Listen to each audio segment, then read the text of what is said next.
Le procureur d'Épinal veut pouvoir engager des poursuites contre les proches des personnes âgées qui provoqueraient des accidents mortels de la circulation. Alors, faut-il enlever le permis aux anciens, leur interdire au-delà d'un certain âge de prendre le volant? C'est la question qui fâche de 7h15 sur Europe 1. Et pour y répondre, je reçois Régis Jossaume, avocat spécialisé en droit routier et président de l'Automobile Club des avocats. Bonjour. Bonjour. Ça fait des années qu'on constate que des personnes âgées sont à l'origine d'accidents, souvent dramatiques, parce qu'ils n'ont plus leurs réflexes, plus la bonne vue ou que sais-je encore. Pourquoi ne pas dire, ok, il y a un âge au-delà duquel conduire n'est plus raisonnable, n'est plus possible? Mais comment voulez-vous décréter arbitrairement que justement à partir d'un âge, et d'ailleurs de quel âge, doit-on interdire quelqu'un de pouvoir conduire un véhicule? Pas arbitrairement, mais peut-être médicalement? Alors médicalement peut-être, mais aujourd'hui vous avez, et fort heureusement, le secret médical qui interdit à tout médecin de pouvoir transmettre une information qui dans certains cas pourrait effectivement être utile. Mais pourquoi décréter qu'à 60, à 65 ou à 70 ans, telle ou telle personne n'est plus capable de conduire? Je crois que ce n'est pas un problème d'âge, c'est un problème de pathologie, et vous le savez certainement. Donc il faut rendre les visites médicales obligatoires ou pas, par exemple? Elles le sont déjà. Ça existe dans plusieurs pays. Elles le sont déjà. Aujourd'hui, la législation permet déjà au préfet de pouvoir, selon les informations dont il dispose, eh bien, d'interdire quelqu'un à reprendre le volant. Vous avez des gens à 40 ans... Pardon, mais le préfet, il ne sait pas que le papy là, qui vit dans son village, il a plus toute sa tête. Quand on a le cas de ce monsieur de 89 ans, en mai 2013, à Épinal, on prend cet exemple, qui tue un motard, la justice reconnaît l'abolition de son discernement. En clair, il n'avait plus sa tête. Le préfet, il ne savait rien là. Il ne savait rien peut-être, mais il n'en demeure pas moins qu'aujourd'hui, il y a un problème dans la chaîne d'information, ça c'est un constat, qui aujourd'hui effectivement peut poser cette difficulté. Mais vous avez des gens à 40 ans qui sont moins aptes que d'autres, qui sont plus âgés à conduire. Ce n'est pas systématiquement, et ce n'est pas en stigmatisant des conducteurs parce qu'ils ont atteint telle ou telle limite d'âge que l'on doit légiférer. C'est aussi vous en fonction acceptez des l'idée que pathologies. quand on a 90 ans, on a moins de réflexes, on perd plus facilement la tête que quand on en a 40. Ça, c'est une évidence. Ouais. Mais ce monsieur-là, il était irresponsable pénalement, c'est insupportable et criminel de laisser des gens comme ça conduire, non? Mais c'est certainement, mais statistiquement, vous n'avez pas cette tranche de population qui est surreprésentée dans l'accidentalité. Ce n'est pas exact. Et dans l'infractionnisme non plus. C'est vrai, les jeunes ont plus d'accidents que les plus de 65 ans, par exemple, sauf que rapporté au nombre de kilomètres qu'ils font, c'est plus vrai. Ça, c'est une étude américaine qui le dit, c'est pareil chez nous. Oui, mais écoutez, si on juxtapose des chiffres, des données, des statistiques, on fait dire tout et son contraire aux chiffres, vous savez. Moi, je peux vous dire simplement que dans ma clientèle, je n'ai quasiment aucune personne qui dépasse l'âge de 55 ans. Pourquoi ?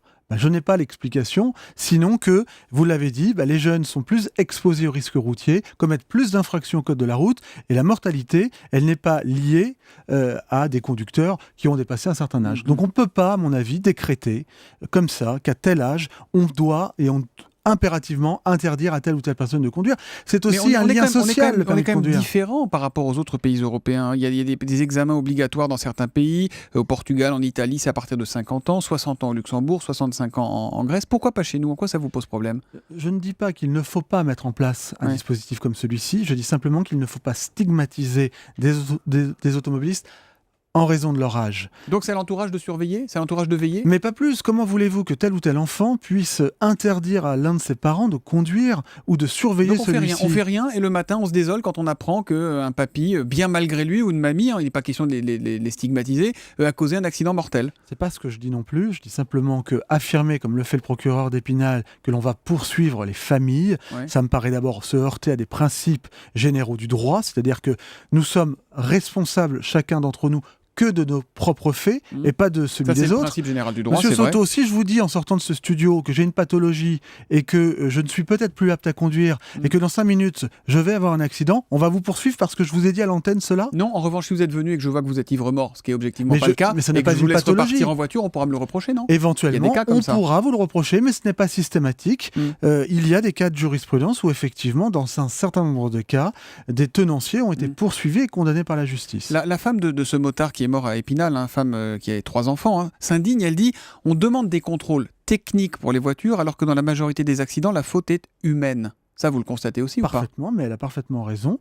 Vous savez, aujourd'hui, quand vous commettez un excès de vitesse, vous avez l'obligation par le préfet de passer une visite médicale. Est-ce que vous croyez que c'est plus approprié d'imposer une visite médicale dans ce sens-là que dans le cas de personnes qui effectivement ont une pathologie, par exemple, ou des délits d'alcool au volant? Je dis simplement qu'il faut créer une chaîne d'information, peut-être en levant dans un certain nombre de cas le secret médical, parce que la chaîne d'information, vous avez raison, c'est peut-être le médecin qui peut le constater, et on ne peut pas demander aux familles de devenir des délateurs et d'interdire leurs parents, qui sont parfois isolés, en race campagne, où le permis de conduire est le seul outil de lien social, de les exclure de la société, parce qu'on ne peut pas les surveiller. À partir duquel on n'y arrive plus, pardon, mais il y a un âge. Pourquoi à partir duquel on n'y arriverait plus? Je ne suis pas d'accord avec cette stigmatisation liée à l'âge. Je pense qu'elle est liée à la pathologie. Vous avez des gens à 40 ans qui ne sont plus aptes à conduire parce qu'ils ont une pathologie encore particulière. Une fois, la probabilité est plus importante quand on en a 90, on a moins de réflexes, voilà, c'est évident. On a peut-être moins de réflexes, mais pour autant, est-ce que l'on doit mettre tout le monde dans le même panier et dire qu'à partir de tel âge, on n'a plus le droit de conduire? Alors on fait quoi? Pour finir, vous conseillez quoi pour éviter ce genre de drame? Moi, je pense qu'il faudrait revoir la réglementation sur l'information, sur le tiers de confiance qui pourrait effectivement intervenir. Il n'y a pas très longtemps aussi, les médias se sont intéressés à une affaire où un certain nombre de voisins avaient alerté les gendarmes, les préfets pour interdire telle ou telle personne qui avait un certain âge aussi de conduire. Peut-être tout simplement, et je pense que c'est la solution, une des solutions, il faut que le lien entre le conducteur et les autorités soit le médecin, seule autorité qui peut constater une déficience physique. Et je donne lecture de l'article R221-14 du Code de la route. Vous l'évoquiez tout à l'heure, il permet aux gendarmes, à un tuteur ou à un membre de la famille de saisir le préfet d'une demande de contrôle médical pour un automobiliste dont l'état physique peut mettre en danger la vie d'autrui. Voilà ce que dit la loi aujourd'hui. Merci Rémi Jossaume d'être venu en direct ce matin sur Europe 1. Merci, bonne journée à vous.